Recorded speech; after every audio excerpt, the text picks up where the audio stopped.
Welcome back to another episode of Quick Picks with the Geek. I am your host, Bro Power the Geek.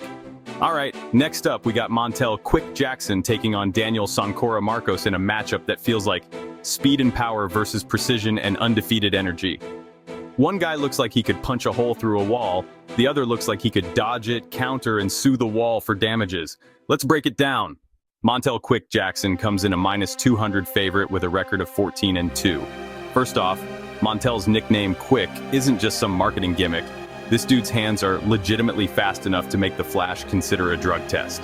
He's a former wrestler too, not just the high school I-1 County wrestler either. He represented Team USA against Japan in an invitational. So, yeah, he knows how to put you on your butt if he wants to. Problem is, he fell in love with these lightning fists and decided, why wrestle when I can just punch them into a reboot? He's got 8 knockouts, good hand speed, decent wrestling, and solid takedown defense. Unless you're Rick Simon or Brett Johns, apparently, who both landed multiple takedowns and banked rounds the old-fashioned way. If Montel gets rolling early, you're eating punches before you realize the fight started. But if you can slow him down, stay out of the way of the big shots, and force him into a chess match, he sometimes gets stuck waiting for the perfect counter that never comes. Daniel Soncora Marcos comes in a +170 underdog with a record of 17-0. Daniel Marcos is the real deal. He's 17-0, but more importantly, he doesn't fight like a guy protecting an undefeated record. He fights like a guy who just genuinely believes you have no business standing in front of him. He's a sharp striker. Technical, clean, patient. He's like if you gave a sniper a pair of Muay Thai shorts and a 5-minute warm-up. What he does well? Throws good volume, lands clean, crisp strikes, good leg kicks to chop the base, excellent cardio, doesn't fade even when the pace gets ugly, and he's fought good competition too. He beat Simon Oliveira, Davey Grant, John Castaneda, and Adrian Yanez. These aren't guys handing out free wins at the checkout line. These are seasoned dudes, and Marcos handled them all. His takedown defense has looked solid too. He's not just flailing when the wrestling starts. He knows how to stuff shots, scramble, and get right back to chopping you up with his striking. He might not have one-punch KO power like Montel, but he's death by precision.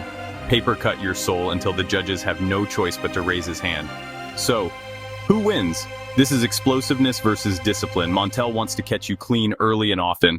Marcos wants to stay safe, touch you up, kick your legs into spaghetti, and win the long game. If Montel connects clean early, he could absolutely hurt Marcos.